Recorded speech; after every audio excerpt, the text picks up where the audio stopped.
नमस्ते साथियों, मैं राजेश सैन आपके हिंदी यूट्यूब चैनल में आपका स्वागत करता हूं।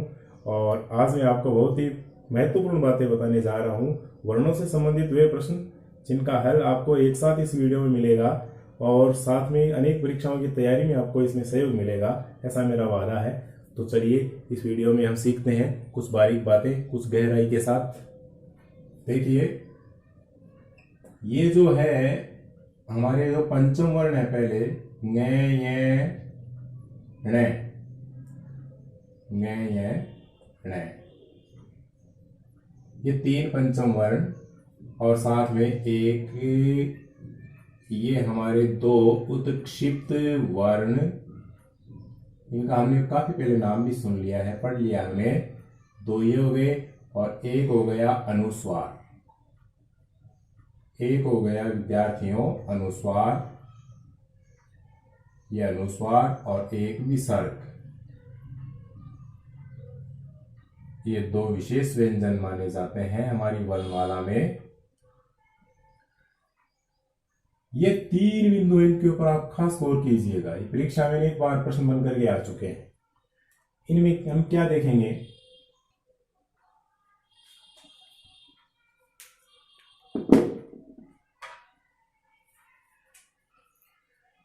ये देखिए रेड है और अनुस्वार विसर्ग। इनकी क्या विशेषता है, क्या है इन तीनों पर? ये किसी भी शब्द के शुरू में प्रयुक्त नहीं होते। ये किसी भी शब्द के आदि, आदि का मतलब शुरू, आदि में प्रयुक्त नहीं होते। खास बात हो गई हमारे लिए। एक ज्यादातर हम पढ़ते हैं कि केवल इन दो के बारे में पढ़ते हैं, ड और ढ, कि ये किसी शब्द के शुरू में प्रयुक्त नहीं होते। लेकिन ये भी नहीं होते। ङ य ण, ये तो तीन पंचमाक्षर है, नासिक के वर्ण है। ये भी एक कोई शब्द है इनसे शुरू नहीं होता। और अनुस्वार तथा विसर्ग, ये भी किसी शब्द के शुरू में नहीं मिलेंगे। अंग और ऐ से कोई शब्द शुरू नहीं होता है। ड़ और ढ से भी कोई शब्द शुरू नहीं होता है। तो 1 2 3 4 5 6 7, ये जो 7 वर्ण है, 7 ध्वनियां हैं, ये किसी शब्द के आदि में प्रयुक्त नहीं होती। इस खास बात को आप अच्छे से ध्यान में रखें। और अब मैं लेता हूं ड़ और ढ को, इनके ऊपर मैं आपको खास बताने वाला हूं। ड़ और ढ, इनके नीचे बिंदु है। ये जो दो वर्ण हैं विद्यार्थियों, इनके क्या क्या खास बातें हैं? पहली खास बात, इनका परिचय ले लेते हैं हम सीधा साधा कि उत्क्षिप्त वर्ण है। ये क्या कहलाते हैं? ये उत्क्षिप्त कहलाते हैं। ये द्विगुण कहलाते हैं, द्विगुण या द्विगुणी। और ये ताड़नजात कहलाते हैं, ताड़नजात इन्हीं का नाम है। और ये द्विस्पृष्ट वर्ण भी कहलाते हैं, द्विस्पृष्ट, द्विस्पृष्ट वर्ण कहलाते हैं विद्यार्थियों। काम की बातें हैं। एक ही साथ इनके लिए 4 विशेषताएं, 4 बिंदु आपके सामने रखे हैं। उत्क्षिप्त वर्ण है, द्विगुण वर्ण है, ताड़नजात है, द्विस्पृष्ट है। इनको द्विस्पृष्ट और द्विगुण इसलिए कहते हैं क्योंकि इनका उच्चारण करते समय जीवा को 2 बार हरकत करनी पड़ती है। ऊपर जाती है, टकराती है और फिर नीचे गिरती है। इसलिए द्विस्पृष्ट, 2 बार स्पर्श होने के कारण इनको द्विस्पृष्ट या द्विगुण वर्ण कहते हैं। उत्क्षिप्त या ताड़नजात का हमें पता ही है कि एकदम से इनका उच्चारण कैसे होता है, झटके के साथ होता है। ठीक है, तो ये है ड़ और ढ। इनकी अगली विशेषता देखेंगे। इनसे कोई शब्द शुरू नहीं होता, बिल्कुल इनसे कोई शब्द शुरू नहीं होता। यह हमने पढ़ लिया पहले, लेकिन मैं एक साथ संग्रह दे रहा हूं। इनसे कोई शब्द शुरू नहीं होता। अगली खास विशेषता क्या है कि ये ड़ और ढ, जैसे कि ट वर्ग में ड और ढ होते हैं, तो वे कौन सी श्रेणी में रखे जाएंगे अल्प प्राण और महाप्राण की दृष्टि से? उसी दृष्टि से इनको भी हम अल्प प्राण और महाप्राण में विभाजित करें, प्रश्न आ सकता है। तो वर्गाणाम प्रथम तृतीय पंचमा यणश्च अल्प प्राण, वर्गों का पहला तीसरा पांचवा वर्ण है वह है अल्प प्राण में आता है। तो ये तीसरे क्रम पर ये आता है, ड और ड से ये बना हुआ है। तो इस ड को हम क्या कहेंगे? इसको अल्प प्राण वर्ण कहेंगे। ये अल्प प्राण है, ये अल्प प्राण वर्ण है। और इसके बाद में अपना जो ढ है इसको हम महाप्राण, ये महाप्राण वर्ण है, क्योंकि द्वितीय चतुर्थो शलश्च महाप्राण, वर्गों का दूसरा चौथा। तो ढ चौथे क्रम पर और उसी का एक प्रतिरूप ये है, उसी से विकसित ये है। अब इन दोनों को अघोष सघोष की दृष्टि से हम रखें तो ये किस कोटि में रखे जाएंगे? बहुत ही महत्वपूर्ण बात है कि ड और ढ ये क्या है? ये तीसरे चौथे पांचवें क्रम वाले हैं, तो इनको हम घोष वर्ण, घोष जानते हैं, हमने पहले पढ़ लिया है इनके बारे में, घोष या सघोष वर्ण। ये सघोष वर्ण है। क्यों? क्योंकि पहला दूसरा अघोष और तीसरा चौथा पांचवा सघोष, तो ये सघोष वर्ण है। और इनकी अगली विशेषता देखें तो क्या हो सकती है? वो ये है कि इनका संयुक्त रूप नहीं होता, ये संयुक्त रूप में प्रयुक्त नहीं होते, संयुक्त रूप में प्रयुक्त नहीं होते। संयुक्त रूप का मतलब ये हलंत लग करके प्रयुक्त नहीं होते, ये आदि अक्षर के रूप में किसी शब्द के बीच में प्रयुक्त नहीं होते। इनके कभी हलंत लगा हुआ हमें नहीं मिलेगा। ड और ढ के हलंत लगा हुआ हमें मिलेगा, उड्डयन है ना, लेकिन इस ड और ढ जो उत्क्षिप्त ध्वनि है इनके कभी हलंत लगा हुआ हमें नहीं मिलेगा। इसलिए ये आदि अक्षर हलंत के रूप में प्रयुक्त नहीं होते, तो ये संयुक्त रूप में प्रयुक्त नहीं होते। इस तरह से हमें इनको समझना है। और इनकी खास बात कि इन वर्णों से पहले ड़ और ढ, इनसे पहले उपसर्ग, यदि कोई शब्द बनता है और उसमें ये प्रयुक्त होते हैं तो इनके ठीक पहले हमें कोई उपसर्ग ध्वनि नहीं मिलेगी, इससे पहले उपसर्ग प्रयुक्त नहीं होता। इनसे पहले उपसर्ग का प्रयोग नहीं होता है, ये भी खास बात है जो हमें स्मरण रखनी है। तो इस प्रकार ये ड और ढ का एक विस्तृत और सारगर्भित परिचय इसमें हो चुका है। ताड़न जात, एक शब्द है ताड़न जात और एक होता है कंपन जात, एक होता है कंपन जात। ताड़न जात है हमारे पास दो वर्ण ड़ और ढ, और कंपन जात होता है र। ये गौर करने की बात है कि ड़ ढ तो क्या है? ताड़न जात है, क्योंकि इनका एक नाम आया, अभी हमने परिचय में पढ़ा, चार नामों में से एक नाम इनका ताड़न जात। और र को कहेंगे कंपन जात, क्योंकि र का उच्चारण करते हैं तो जिह्वा ऊपर जाकर के कंपन करती है, ये जीवोत्कंपी वर्ण भी है। तो कंपन पूछा जा सकता है कि कंपन जात कौन सा है और ताड़न जात कौन सा है? तो ड़ है ताड़न जात और र अकेला कंपन जात। अब इसके बाद हम देखते हैं अनुस्वार और विसर्ग का विस्तृत परिचय। ये अंग है और ये अ है, मतलब अनुस्वार। अनुस्वार इसको हम यूं लिख लेते हैं, और विसर्ग, विसर्ग इसको हम यूं लिख लेते हैं। अब इन दो की क्या खास बातें हैं, अनुस्वार और विसर्ग? पहली बात तो एक बारीक बात, छोटी सी बात मैं बताना चाहूंगा कि अनुस्वार और विसर्ग है वे केवल ऐसे ही लगते हैं।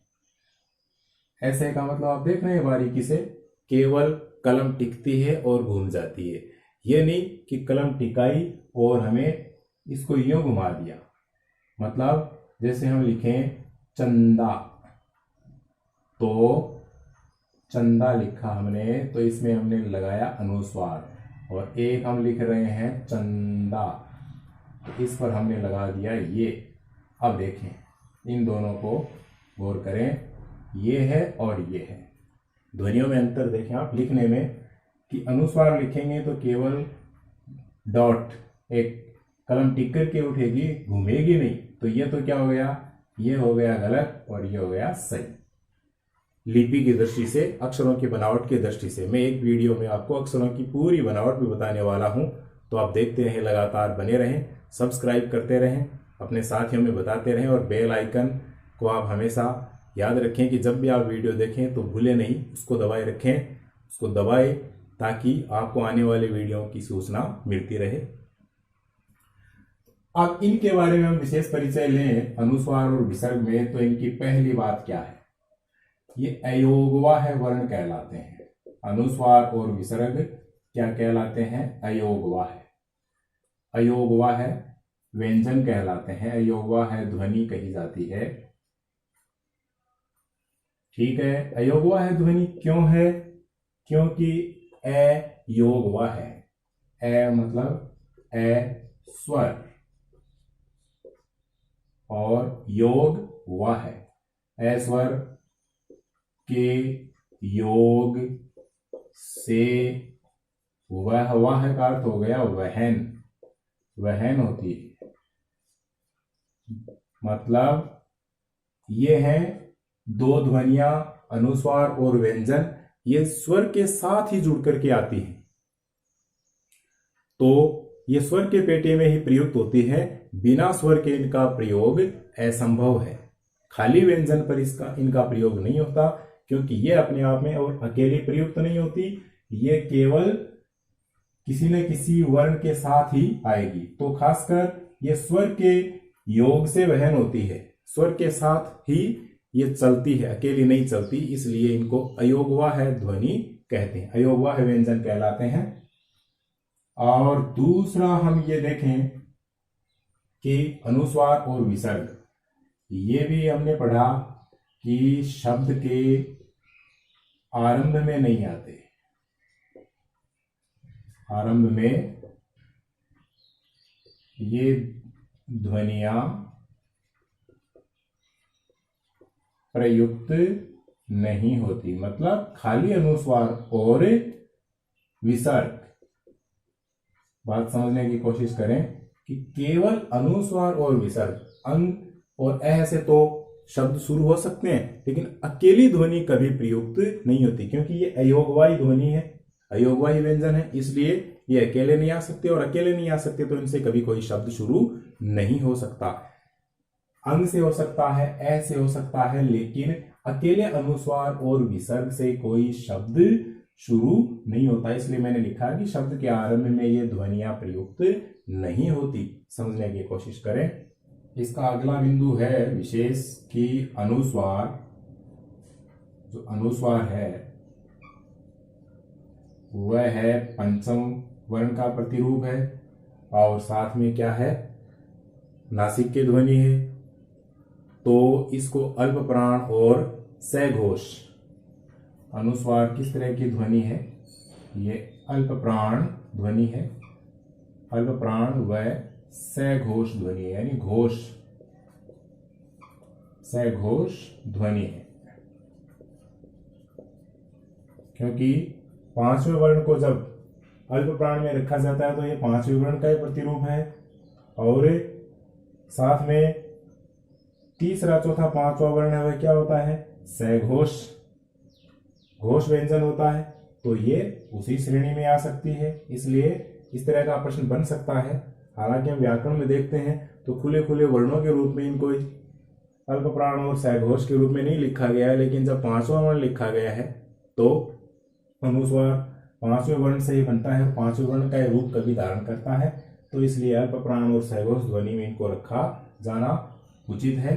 इस प्रकार से ये क्या है, अनुस्वार और विसर्ग है, इनका प्रयोग हम देख सकते हैं। यहाँ पर दोनों अयोगवाह ध्वनि है, अयोगवाह ध्वनि दोनों के लिए आ गया है क्योंकि ये स्वर के योग से वहन होती है। और साथ में दो बिंदु ये हो गए कि शब्द के आरंभ में ये ध्वनियां प्रयुक्त नहीं होती। और यहाँ अकेले अनुस्वार का हो गया कि अनुस्वार है वह अल्प प्राण और सहघोष ध्वनि है। अब लेते हैं विसर्ग के लिए कि विसर्ग क्या है, विसर्ग किस कोटि में रखा जा सकता है। इसमें श्वास वायु का निर्गमन ज्यादा होता है, इसका उच्चारण करते हैं तो ये इसके ठीक विपरीत श्रेणी में आ गया। विसर्ग किस में आ जाएगा, इसमें श्वास वायु ज्यादा निकलती है तो ये महाप्राण में आ गया। वह इसमें घोष है वह कंपन होता है, ये कम होता है, कंपन कम होता है, इसलिए ये अघोष है, अघोष ध्वनि है। बहुत ही गौर करने की बातें हैं, मैंने सरल ढंग से आपके सामने प्रस्तुत की है ताकि आप सुविधापूर्वक ढंग से इनको समझ सकें और परीक्षा में आने वाले प्रश्न के उत्तर को सुंदर ढंग से आप हल कर सकें, इधर उधर आपकी कोई भ्रम नहीं रहे। तो देखते जाइए, ये विसर्ग है, विसर्ग ध्वनि महाप्राण है और साथ में अघोष है क्योंकि ये किस में आती है, ये इसमें कंपन है वह क्या होता है, इसमें कंपन कम होता है और इसमें कंपन ज्यादा होता है। ङ बोलते हैं तो स्वर तंत्री में क्या होता है, कंपन ज्यादा होता है, इसलिए घोष हो जाती है। और विसर्ग का उच्चारण करते हैं तो कंपन कम होता है, इसलिए ये अघोष ध्वनि हो गई। तो इस तरह से हमने अनुस्वार और विसर्ग का परिचय लिया है। अब एक खास बात हम लेते हैं, एक स्वर आता है हमारे पास जो अंग्रेजी ध्वनियों में प्रयुक्त होता है और अंग्रेजी भाषा से ही जिसका हमने ग्रहण किया है, जिसको गृहीत स्वर कहते हैं। और जैसे डॉक्टर, कॉलेज, नॉलेज, इनमें इसका प्रयोग होता है। यह है आपके ओ। ये ओ जो ध्वनि है, ये जो स्वर है, ये गृहीत स्वर है, ये गृहीत स्वर है। और इसका प्रयोग किस में होता है, इसका प्रयोग अंग्रेजी भाषा, अंग्रेजी इसी तरह से लिखते हैं, अंग्रेजी भाषा के शब्दों में प्रयुक्त होता है। इसके उदाहरण हम देख सकते हैं, जैसे हमने लिखा डॉक्टर, ये डॉक्टर, जैसे हमने लिखा कॉलेज, कॉलेज। इस तरह से ये चंद्र आकृति है, ये आ और ओ के बीच किसी ध्वनि अंग्रेजी शब्दों में काम आती है। तो ये अंग्रेजी से गृहीत स्वर ओ है, हमें इसका ये ध्यान रखना है कि गृहीत स्वर कौन सा है। 4 स्वर दे दिए, परीक्षा में 4 विकल्प दे दिए, तो इसमें इस तरह का ओ है जिसके ऊपर अर्धचंद्र आकृति है, बिंदु नहीं है, चंद्र बिंदु नहीं है, केवल चंद्र की आकृति है, वह ओ स्वर क्या है, गृहीत स्वर कहलाता है। और इसके अलावा आगत वर्ण है कुछ हमारे पास, क, ख, ग, ज, फ। इनके नीचे नुक्ता है, इनके एकदम नीचे नहीं, थोड़ी एक तरफ बाएं तरफ जो क्या है, नुक्ता है। ये इधर मेरी तरफ हम पढ़ते हैं तो हमारे बाएं तरफ इनके नीचे बिंदु लगी हुई है, इसको हम नुक्ता कहते हैं, नुक्ता। ठीक है, ये नुक्ता लगी हुई है, इसके लगने से ये खासकर किस में काम आते हैं, ये अरबी फारसी शब्दावली में प्रयुक्त होते हैं और इनका प्रयोग बड़ी सावधानी से किया जाना अति आवश्यक है, अन्यथा अंतर हो जाता है, अर्थ का अंतर हो जाता है। ये क है, ग, ज़ है, ये क्या है, ये 5 आगत ध्वनि है, ये आगत वर्ण कहलाते हैं। इनको हम आगत वर्ण या आगत ध्वनि, ये आगत वर्ण है। आगत वर्ण है मतलब इनको अरबी फारसी शब्दावली से ग्रहण कर लिया है, वहां से ये आकर के हिंदी भाषा में काफी जो अरबी फारसी के शब्द हैं वे मिल गए हैं, इसलिए इनको आगत वर्ण कहते हैं। ये 5 हैं, कै खे गे जे फे। देखें इसका एक दो उदाहरण लेते हैं अपन। जैसे हमने लिखा जरा और जरा। इस जरा का अर्थ क्या होता है? बुढ़ापा। और जिसके नीचे ये नुक्ता लगाए उसका अर्थ बदल गया जरा, इसका अर्थ हो गया थोड़ा थोड़ा। तो इस तरह से अर्थ में अंतर भी हो जाता है। और जरा इसके उच्चारण में भी क्या है? कंपन होता है। जैसे जय को बोलते हैं, इस जय का उच्चारण करते हैं तो तालु से आसानी से हो जाता है जय, और इस जय का उच्चारण करते हैं तो जीवा है वो क्या है?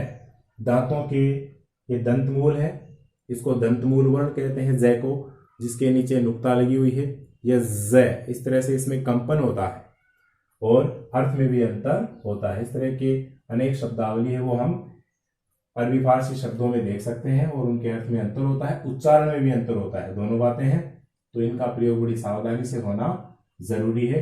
ये 5 आगत वर्ण है।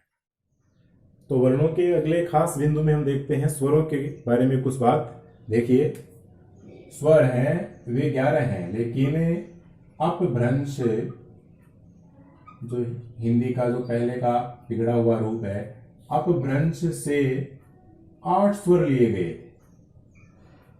अपभ्रंश से 8 स्वर लिए गए। कौन कौन से थे वे? ए, आ, ई, उ, ए, ओ। गौर करना आप, ये परीक्षा की दृष्टि से बड़ा महत्वपूर्ण है कि अपभ्रंश से 8 स्वर हिंदी भाषा में आए हैं, वे ये हैं। और उसके बाद में जो 2 स्वर आए, कौन से 2 स्वर रहे? आई और औ। कई बार ही इस पर प्रश्न आ चुका है, इसलिए ज्यादातर आता रहता है आई और औ, 2 स्वर है। ये किससे आए? ये प्रारंभिक कालीन हिंदी से। प्रारंभिक कालीन हिंदी में इन 2 स्वरों का और सम्मिलन होता है, आई और औ। अपभ्रंश से कुल कितने स्वर लिए गए थे? केवल 8। और ये कितने स्वर हैं जो बाद में मिले, जो अपभ्रंश में नहीं थे, जो मूल स्वरों में नहीं थे, जो शुरुआती शुरुओं में ये स्वरों में नहीं थे, वे थे आई और औ। तो ये 2 स्वर हैं वे प्रारंभिक कालीन हिंदी में विकसित हुए, वे हैं आई और औ। तो प्रारंभिक कालीन हिंदी में विकसित हुए ये हैं आपके आई और औ। बड़ा इंपॉर्टेंट प्रश्न बनता है यहां पर। और फिर लिया गया संस्कृत से अपना कौन सा? री स्वर, जो कैसा स्वर है? जो विवादित है। विवादित है लेकिन स्वर है। दोनों बातें हैं कि विवादित भी है लेकिन स्वर भी है। क्यों है? क्योंकि इसका उच्चारण र हलंत जोड़ ई बराबर री, इसकी भांति होता है, इसके जैसा ही इसका उच्चारण है। दोनों के उच्चारण में फेर नहीं है, इसलिए इसको कुछ विद्वान है वे ये कहते हैं कि इसके अंदर व्यंजन समाहित है, व्यंजन का सा इसमें उच्चारण होता है, इसलिए इसको स्वर नहीं रखा जा सकता। और ये भी बात है कि स्वर की परिभाषा भी यही कहती है कि स्वरों का उच्चारण निर्बाध गति से होता है, बिना किसी अन्य वर्ण की सहायता के इनका उच्चारण होता है, तो स्वर कहलाते हैं। तो इसमें वह बात भी दिखाई देती है कि इसमें र के साथ ई का मिलन सा नजर आता है, इसलिए इस री को इसके समान उच्चारण होने के कारण विवादित स्वर की श्रेणी में रखा गया है। लेकिन फिर भी यह स्वर है। तो इस तरह से प्रश्न कैसे बनते हैं परीक्षा में कि अपभ्रंश से कितने स्वर आए थे? 8, प्रश्न हो गया। और प्रारंभिक कालीन हिंदी में कितने स्वर विकसित होकर के हमारे स्वरों में मिल गए? 2।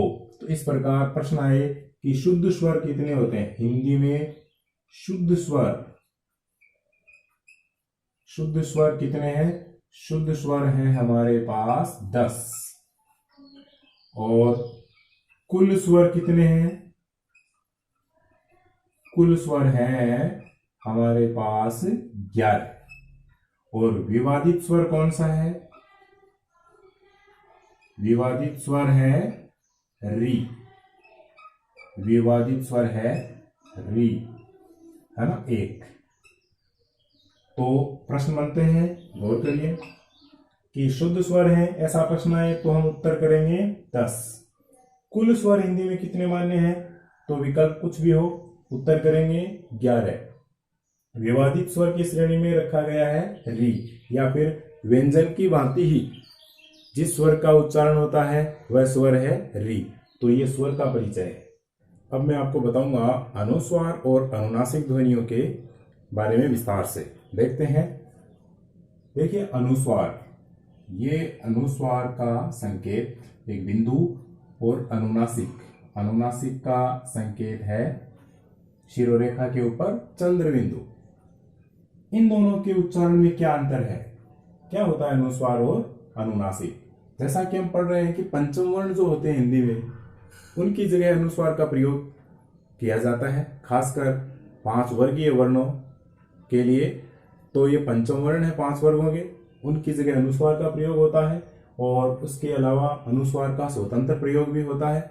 और चंद्र बिंदु है, इसका कोई खास व्याकरणिक परिचय नहीं होता है, ये केवल हल्की नासिक के ध्वनि है, धीमी नासिक के ध्वनि है। इनके बारे में हम पढ़ते हैं। देखिए इसकी विशेषता है अनुस्वार की कि ये नाक से निकलने वाली तीव्र ध्वनि है, यानी अनुस्वार का पूरा प्रयोग नाक से होता है, पूरी तरह नासिक के ध्वनि है।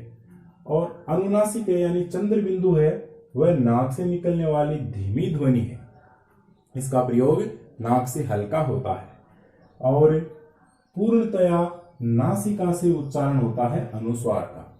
जबकि अनुनासिक यानी चंद्र बिंदु वाली जो ध्वनि है उसका उच्चारण नाक और मुंह है दोनों से होता है, दोनों से इसका उच्चारण होता है। श्वास वायु केवल नाक से नहीं बल्कि नाक और मुंह है दोनों से निकल जाती है। तत्सम शब्दों में प्रयुक्त अनुस्वार का प्रयोग अधिकतर हम देखते हैं तत्सम शब्दों में प्रयुक्त होता है। अनुस्वार जिस अक्षर पर लगी होती है वह ज्यादातर तत्सम शब्दावली में देखा जाता है, जबकि चंद्र बिंदु का प्रयोग तद्भव शब्दों में प्रयुक्त होता है। चंद्र बिंदु लगा हुआ कोई भी वर्ण तत्सम शब्द नहीं होता। देखिए जैसे तत्सम शब्द, तत्सम शब्द में हम लेते हैं चंद्र, हमने लिया चंद्र, हमने लिया दंत, तो यहां पर इसके तत्व क्या हो गए, चंद्र का हो गया चांद। ये देखिए यहां चंद्र बिंदु का प्रयोग, दंत का हो गया दांत, दंत का हो गया दांत, तो इनके ऊपर चंद्र बिंदु।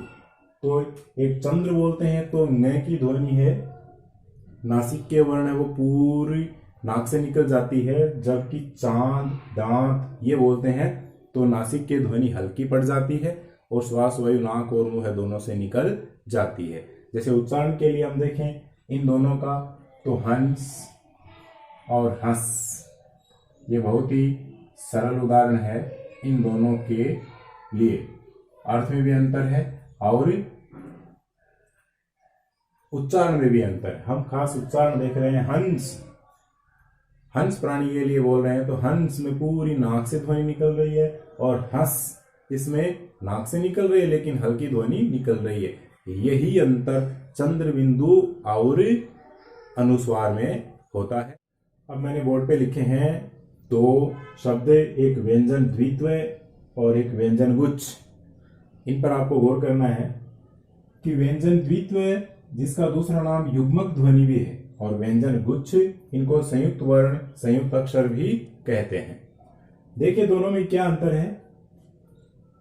व्यंजन द्वित्व कहां होता है, जैसा कि नाम से स्पष्ट है द्वित्व कि जब शब्द में कोई ध्वनि 2 बार आए, पास पास आए, तो ये निश्चित है कि जब 2 बार कोई ध्वनि आती है, पास पास आती है, तो प्रायकर पहली ध्वनि है उसमें स्वर नहीं रहता है। समान वर्ण आते हैं तो पहले वर्ण के साथ स्वर है वह नहीं देखा जाता है, दूसरे के साथ स्वर हो सकता है या नहीं भी हो सकता है। लेकिन जब 2 समान वर्ण मिल जाए शब्द में तो वहां क्या हो जाता है, व्यंजन द्वित्व यानी युग्मक ध्वनि हो जाती है। और जब किसी शब्द में कोई आधा अक्षर आ जाए और उसके आगे भिन्न वर्ण आ जाए, असमान वर्ण आ जाए, तो वह शब्द है उसमें व्यंजन गुच्छ का प्रयोग देखा जाता है। उस वर्ण को जो दो मिले हुए हैं उनको हम संयुक्त वर्ण की ध्वनि कहेंगे। तो देखिए इसमें हम समझते हैं कि शब्द में दो समान व्यंजनों का आगमन, इसकी विशेषता यह है और इसका लक्षण क्या है कि शब्द में दो असमान व्यंजनों का आगमन होता है। इसमें दो समान वर्ण आते हैं और इसमें दो असमान वर्ण आते हैं। पहला अलग है और दूसरा अलग है। इसमें पहला समान वर्ण होता है वह स्वर रहित होता है और इसमें पहला असमान वर्ण है वह स्वर रहित होता है। जैसे हम देखते हैं, मैंने लिखा अड्डा। अड्डा में देखिए पहले ये जो ड है इसकी हलंत लगा हुआ है और ये स्वर रहित हो गया और इसके सामने जो ड है वह क्या हो गया, स्वर युक्त हो गया, मतलब इसमें इनका योग हो गया।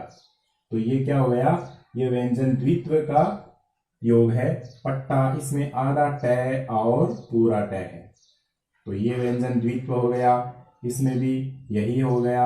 और धक्का, इसमें देखिए आधा क और पूरा क, तो ये व्यंजन द्वित्व है। इसी के साथ ये जो सुग्गा शब्द लिखा है इसमें ग आधा है और फिर ग पूरा है, ये व्यंजन द्वित्व है। इनको युग्मक ध्वनि कहते हैं। ये दो समान ध्वनियों का युग्म है, तो इसलिए द्वित्व या युग्मक।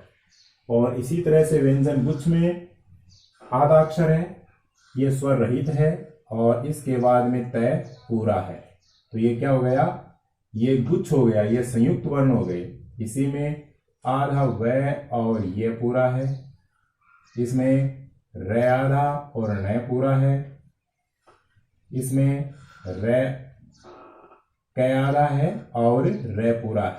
पहले क्रम, तो इसमें क आधा है और र पूरा है, और इसमें पहले प आधा है और भिन्न वर्ण र पूरा है, और इसमें आधा त और र त्र में, और इसके साथ में रक्षा, इसमें क्ष है वो संयुक्त वर्ण में आ गया।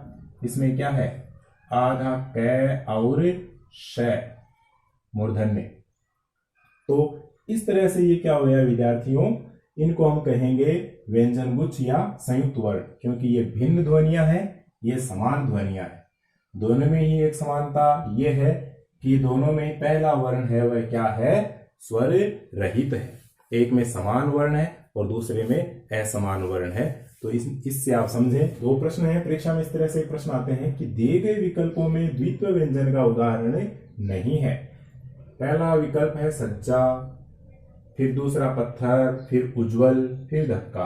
अब हमें पहले प्रश्न पर गौर करना है कि हमें क्या देखना है, द्वित्व व्यंजन। अब ये देखना है कि द्वित्व व्यंजन पूछा है या नहीं है, तो आगे लिखा है नहीं है, यहाँ गौर करना अति आवश्यक है, हम यही मात खा जाते हैं।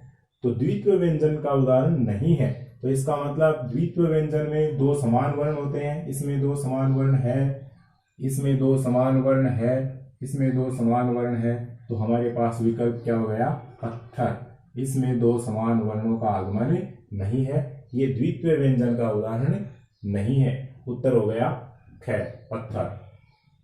प्रश्न दिया है कि व्यंजन गुच्छ का उदाहरण नहीं है।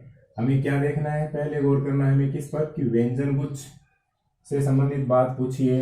अब क्या पूछा है कि जो नहीं है उनको छोड़ दें, नहीं है उसे हमें छांटना है।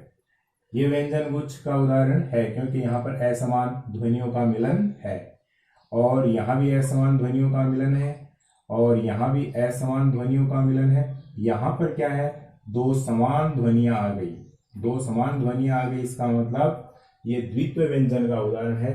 तो ये व्यंजन गुच्छ का उदाहरण नहीं है वाले विकल्प में सही उत्तर होगा पट्टा। इस तरह से परीक्षा में प्रश्न पूछे जाते हैं, इन पर हमें पूरी तरह से ध्यान देना जरूरी है।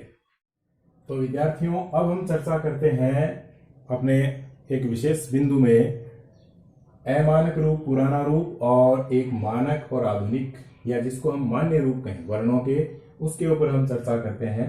देखिए बोर्ड पर कुछ वर्ण लिखे हुए हैं जो हमारी प्राचीन लिपि में काम आते रहे हैं, और कुछ वर्षों बाद ही संशोधन के पश्चात अभी इनको नए रूप में स्वीकार किया गया है, जो आज हम लिख रहे हैं। और अभी हम देखते हैं हमारी पाठ्य पुस्तकों में भी इस तरह की एक सारणी बनी हुई मिलती है, उसमें भी पुराना रूप और मानक रूप है, उसमें थोड़ा सा भेद किया जाता है। तो थोड़ी चर्चा करते हैं इनके ऊपर, ये बड़ी खास बात है। देखिए ये है, ये पुराने रूप का है जो आज अमान्य हो गया है। अब इसकी बनावट इस तरह से है जिसको हम आज प्रयुक्त करते हैं। ये मानक रूप है, आधुनिक रूप है, ये आज मान्य है।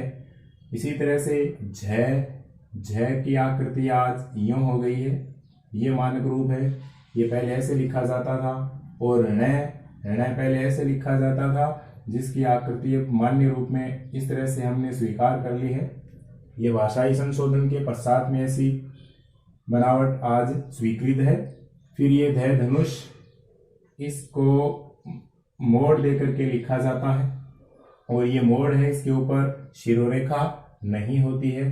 जैसे धनुष है, थन है, इनके ऊपर शय, जैसे पहला शय है तो ये जो वर्ण है जिनके ये घुमावदार घुंडी होती है, इस तरह की आकृति है, तो उसके ऊपर शिरोरेखा है, वह काट दी जाती है, क्योंकि ये शिरोरेखा के एकदम बराबर की आकृति में आते हैं।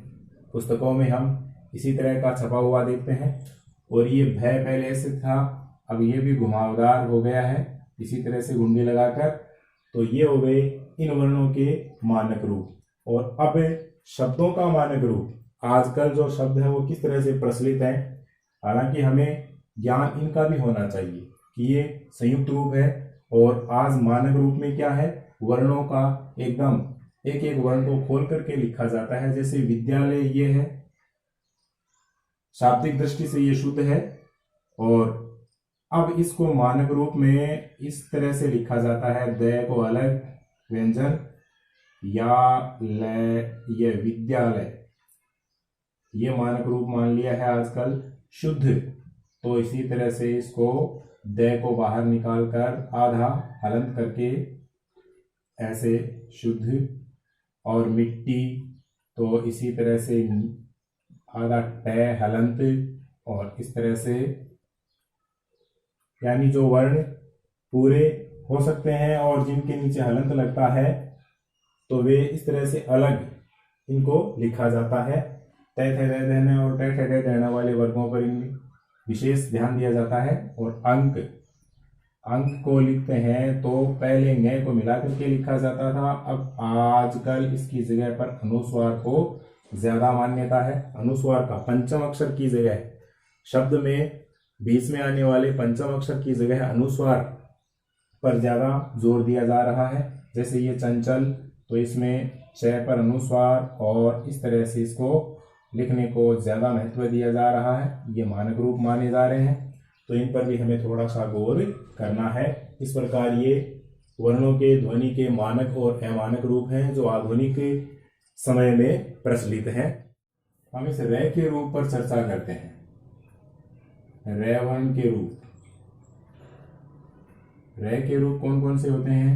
देखिए, जैसे मैंने लिखा क्रम, एक लिखा कर्म, और एक लिखा कर्म।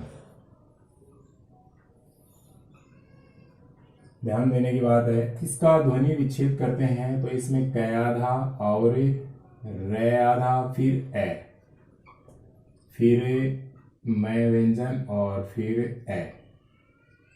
तो इसमें क्या है, इसमें रे पूरा है, यहाँ पर रे पूरा है, और क आधा है, और फिर मैं पूरा है। ये क्रम, ये दिखने में नीचे लग रहा है तो अक्सर विद्यार्थी मान लेते हैं कि ये रे आधा है, जबकि ये रे आधा नहीं होता है, ये रे की ध्वनि पूरी है। तो ये पूर्ण रे है, ये पूर्ण रे है, ठीक है। इसमें इसके पहले स्वर नहीं है, बाद में स्वर है, ये अपने आप में पूर्ण है। अब ये है कर्म, ये जो ऊपर रे वाला रे लगा होता है, इसमें क्या होता है, इसमें रे के बाद में स्वर नहीं होता है, इसे रेफ वाला रे कहते हैं, रेफ ध्वनि कहते हैं। इस तरह से ऊपर रे लगता है तो इसको कहते हैं रेफ, रेफ वाला रे कहते हैं। ठीक है, तो इसका विश्लेषण करते हैं हम। कै, फिर ए, और फिर रे, और फिर मैं और ए। तो इसमें देखिए, इसमें कै आधा है, ये कै पूरा है, और रे आधा है। ये रे क्या है, ये रे आधा है, और इसमें मैं पूरा है। तो जो ऊपर लगता है, जिस वर्ण के ऊपर लगता है, उस वर्ण के ठीक पहले ये रे बोला जाता है, और इस व्यंजन के और रे के बीच में कोई स्वर नहीं होता है। और ये कर्म, इसमें कै भी पूरा है, और इसमें रे भी पूरा है, और इसमें मैं भी पूरा है। अर्थात ये कै की ध्वनि भी पूर्ण है, और ये रे की ध्वनि भी पूर्ण है, और रे से पहले भी क्या है, स्वर है, रे के बाद भी क्या है, स्वर है, और इसमें मैं की ध्वनि भी अपने आप में पूर्ण है। इसमें कोई भी ध्वनि है वह आधी नहीं है। इस शब्द में हलंत का प्रयोग, व्यंजन का प्रयोग स्वतंत्र रूप से नहीं है, अपने आप में वर्ण पूरे बने हुए हैं। तो एक र है वो ऐसे लिखा जाता है, नीचे लगाया जाता है। वह ठीक व्यंजन के बाद आता है, ठीक व्यंजन के बाद आता है, क्योंकि व्यंजन और इस रे के बीच में स्वर नहीं है, तो ये रे नीचे लग जाता है व्यंजन के। और यहाँ जो रे है वो जो ऊपर लगा हुआ है, वह इस व्यंजन के बाद में तो स्वर होता है, यानी इस रे के पहले तो स्वर है, लेकिन इस रे के ठीक बाद में स्वर नहीं है। ठीक बाद में क्या है, व्यंजन ध्वनि है। तब ये रे ऊपर जाकर के रेप ध्वनि वाला बन जाता है। और जब रे स्वतंत्र रूप से पूरा लिखा जाता है, तो इसके पहले और बाद में क्या है, स्वर ध्वनि होती है। इस तरह से ये क्या है, रे के रूप है 3। इन पर भी हमें ध्यान देना है, क्योंकि इनका ध्वनि विश्लेषण कई बार पूछ लिया जाता है। तो इस तरह के रे में हमें क्या है, थोड़ा सा भ्रम हो जाता है, कंफ्यूज हो जाता है, तो इससे हमें बचना है। आशा करता हूँ ये विशेष बातें आपके अच्छे से समझ में आई होंगी। आप इस चैनल को लाइक करें, सब्सक्राइब करें, और इसको अपने साथियों में शेयर करें, और अपने कमेंट भी लिखते रहें, और इस वीडियो को लगातार देखते रहें। शुभकामनाओं सहित राजेश कुमार।